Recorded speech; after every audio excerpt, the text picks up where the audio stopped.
dalam membaja. Ini peralatan untuk membaja. Sekiranya tak ada peralatan, tong. Jadi kita boleh cipta inovasi yang baru. Hubur baja dah ni, tabur. Okey, terima kasih.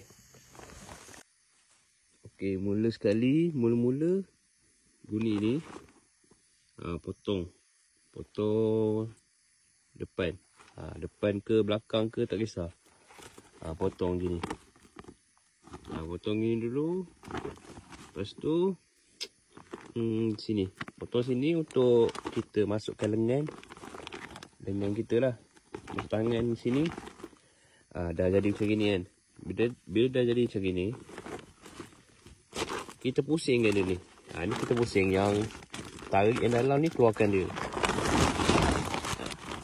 Tarik dia keluar yang dalam tu. Mudah tarik bucu.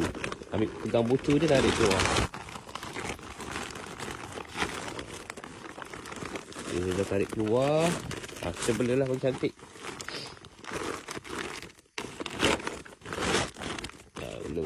Belah bagi cantik dah.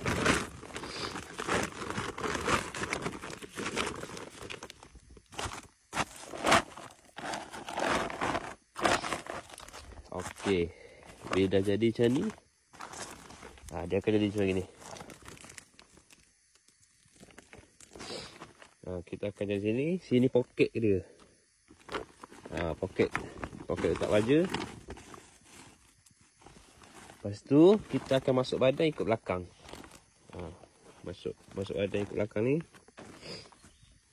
Kita masuk badan, keluar tangan sini. Poket jadi depan. Dapat tak? Dapat Semoga bermanfaat. Okey.